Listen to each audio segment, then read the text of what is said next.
India भी बहुत अमीर कंट्री है। अच्छा, इंडिया को ये बात अच्छी भी लगती है और बुरी भी लगती है। इंडिया को ये बात क्यों बुरी लगेगी कि चाहे अमेरिका में कह रहा है कि we are a rich nation, और ये क्यों अच्छी लगेगी कि हमें कहा जा रहा है कि we are a rich nation? कि यूएसए ने अपना जवाब दिया जिसमें उन्होंने कहा कि इंडिया और चाइना जो कि अमीर मुल्क हैं उनको अपना हिस्सा डालना चाहिए एड में। सही कह रहे हैं। इंडिया और चाइना जो कर रहे हैं वो अपने लिए कर रहे हैं, जारी बात है, वो किसी और के लिए नहीं कर रहे। लेकिन ये एक बड़ी, this is a big policy shift. और ये जो पॉलिसी शिफ्ट है, अमेरिका आपको पता है लार्जली दुनिया में जहां भी कोई ऐसा वाक्य होता था, ह्यूमैनिटेरियन असिस्टेंस चाहिए होती थी, तो अमेरिका भाग के वहां पहुंचता था। लेकिन अभी जो secretary of state Marco Rubio ने ये जो कहा है कि ह्यूमैनिटेरियन एड की जो पॉलिसी है इसके ऊपर एक शिफ्ट मारा है। उन्होंने क्या कहा है? उन्होंने कहा जी ये जो ग्लोबल ह्यूमैनिटेरियन असिस्टेंस है, this is not our primary responsibility. दुनिया में कहीं तूफान आ जाए, जलजला आ जाए, फ्लड आ जाए, अर्थक्वेक आ जाए और हम भागे भागे वहां पे सामान लेके पहुंचे, ये हमारी प्राइमरी रिस्पॉन्सिबिलिटी नहीं है। और ये उन्होंने कहा जी कि affluent nation, there are other affluent nation, चीन है, भारत है, उनको अपना कंट्रीब्यूशन बढ़ाना चाहिए। तो वो क्यों नहीं पैसे देते इस सारे चक्कर में? आपके रिसोर्सेज कौन सा कम है? अच्छा, ये जो चीज है, इंडिया तो ऑलरेडी फर्स्ट रिस्पॉन्डर, आपको पता है India was the first responder in Myanmar, ये जो अभी वहां पे अर्थक्वेक हुआ है। उन्होंने कहा जी चाइना बहुत अमीर है। अच्छा, इंडिया भी बहुत अमीर कंट्री है। अच्छा, इंडिया को ये बात अच्छी भी लगती है और बुरी भी लगती है। इंडिया को ये बात क्यों बुरी लगेगी कि चाहे अमेरिका में कह रहा है कि we are a rich nation, और ये क्यों अच्छी लगेगी कि हमें कहा जा रहा है कि we are a rich nation? उसकी वजह क्या है? इन केस अमेरिकन ये कहते हैं कि इंडिया एक रिच मुल्क है, तो अवाम को तो अच्छा लगेगा, हमारी तारीफें हो रही हैं, ठीक है। लेकिन ऑन द कॉन्ट्रेरी अगर देखें तो इंडियंस जो है वो डिपेंडेंट भी है अमेरिका के ऊपर। अब फॉर एग्जांपल जो टैरिफ लगा दिए हैं ट्रंप ने, तो उस पर इंडिया की जो इकोनॉमिक ग्रोथ है वो स्लगिश हो जाएगी। देखिए, इंडिया, अमेरिका जो है वो दुनिया के मुल्कों को इस तरह डील करता है कि कौन इंडस्ट्रियली रिच है, कौन इंडस्ट्रियली डेवलपिंग है, कौन इंडस्ट्रियली डेवलप्ड है, मुख्तलिफ अंदाज से डील किया जाता है। उस हिसाब से वो वहां पे जो हुकूमत की पॉलिसी, जैसे पाकिस्तान है, उन्हें पता है यार गरीब मुल्क है, छोटा मुल्क है, हालात ठीक नहीं है, इनकी खिदमत करनी है, तो हमें वो एक और कैटेगरी में देखेंगे। इंडिया को जब वो कहेंगे कि ये इंडस्ट्रियली ठीक है, तो जारी बात है वो जो इंडिया को इंसेंटिव्स मिल रहे हैं, वो इंसेंटिव सारे के सारे बहुत सारी जगहों पे कॉम्प्रोमाइज होते नजर आएंगे। तो ये जो फैक्टर है, ये फैक्टर इंडिया के लिए अच्छा भी है, सोसाइटी लेवल पे बड़ा अच्छा लगेगा कि देखिए जी हमें अब ये कहा जा रहा है। लेकिन एट द सेम टाइम बुरा भी है, क्योंकि उनको, उनके लिए मसला ये है कि उनकी इकोनॉमी के ऊपर इंपैक्ट पड़ सकता है। अब ये जो हम वो कहते हैं जी कि अमेरिका जो है is no longer supply bulk of global humanitarian aid, हम नहीं भेजेंगे यार आपको, ठीक है, आपने जो करना है ना आप वो करें, आप हम इसको नहीं आपकी करना चाहते। सो इस मुझे ये लगता है कि ये क्योंकि अमेरिका का रिस्पॉन्स था ही कोई नहीं, सारे का सारा रिस्पॉन्स ही इंडिया का था, तो इंडिया अब एक बड़ा प्लेयर के तौर पे इमर्ज कर रहा है, और वो उसको वो कह रहा है कि भाई आप ही सामने हैं, हम क्यों आपके सामने हैं आप। और क्योंकि देखें होता ये था कि दुनिया में जहां भी इस तरह की ये जो बातें अमेरिकन कर रहे हैं ना, इससे अमेरिका ने कोई गरीब नहीं हो जाना, लेकिन अमेरिका का असर रसूख कम हो जाएगा और भारत का असर जो इन्फ्लुएंस है और चाइना का इन्फ्लुएंस बढ़ जाएगा। ये बहुत बड़ी शिफ्ट है और सारी की सारी दुनिया इसको शिफ्ट समझ रही है कि भाई ये ह्यूमैनिटेरियन असिस्टेंस जब आप देते हैं तो इससे आप बेसिकली, इन अदर वर्ड्स, आप अपना इन्फ्लुएंस एक्सरसाइज कर रहे होते हैं, और वो जो इन्फ्लुएंस एक्सरसाइज कर रहे होते हैं उससे ये पता चलता है कि भाई आपको कितना ज्यादा अहमियत दी जाएगी, ठीक है, इंटरनेशनल सिस्टम के अंदर।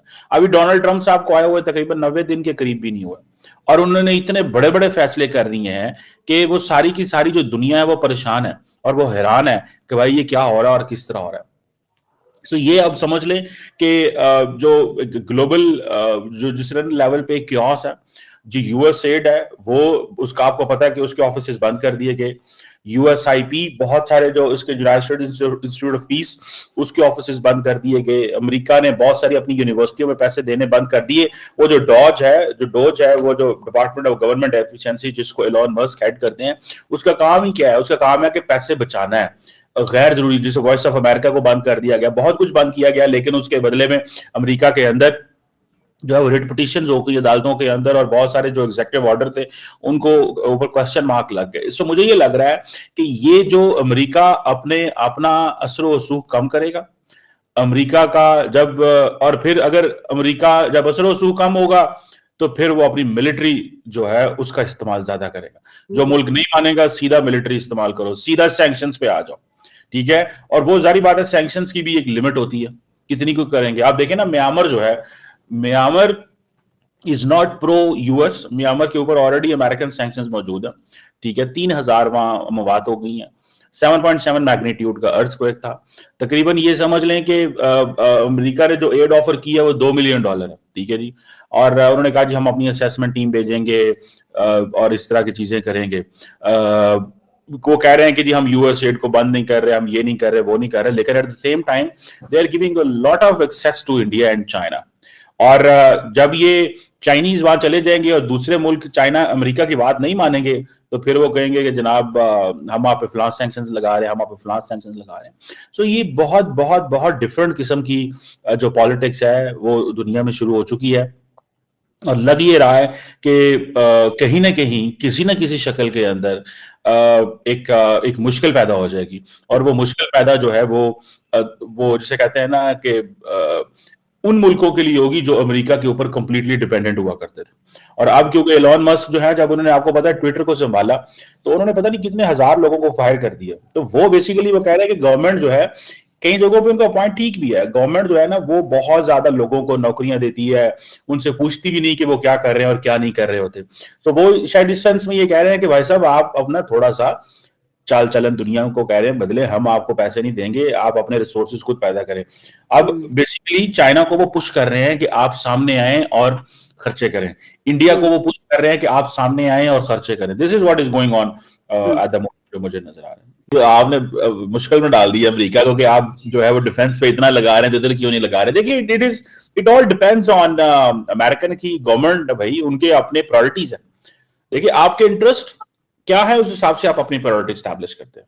उनका इंटरेस्ट जब होता है डिफेंस में, अब रिसेंटली जब डोज के एलॉन मस्क जो है वो डिफेंस पेंटागन चले गए, तो वहां पे उन्होंने सेक्रेटरी ऑफ डिफेंस हेग पिटसेट से मुलाकात की, तो सारी दुनिया में थरथली मच गई। उन्होंने कहा जनाब अब डिफेंस बजट भी कम होगा। अब डिफेंस बजट $850-900 अरब है। अब वो अगर इसको $100 अरब भी कम करते हैं, $50 अरब कम करते हैं, $150 अरब कम करते हैं, तो अमेरिकन मिलिट्री जो है उसका भी जारी बात है, उसके भी खर्चे बढ़ गए हुए हैं, उनको वापस लेके आना। असल में तो डोनाल्ड ट्रंप का जो टारगेट है ना वो अमेरिका की मिलिट्री है, लेकिन वो बताना नहीं चाहते कि मेरा टारगेट वो है।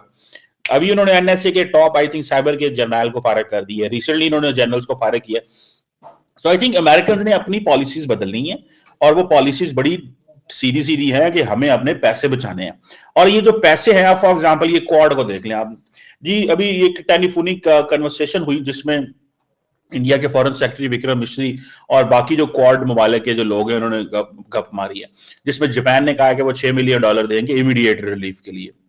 भाई क्वाड अगर रिस्पॉन्ड नहीं कर सकता ह्यूमैनिटी, आपको पता है one of the agenda of the quad coordinated security dialogue is the humanitarian assistance, HADR, ठीक है, ये उनके कंपोनेंट है, ठीक है, इंडो पैसिफिक डॉक्टर। ये बाइडेन एडमिनिस्ट्रेशन होती तो हो सकता है वो ज्यादा पैसे भेज देती, ये नहीं भेज रहे, जिसकी वजह से नुकसान ये होगा कि वो जिसे कहते हैं ना कि क्वाड भी कंप्रोमाइज हो रही है। ये आप जरा इसको थोड़ा समझें, क्वाड भी कंप्रोमाइज होगी।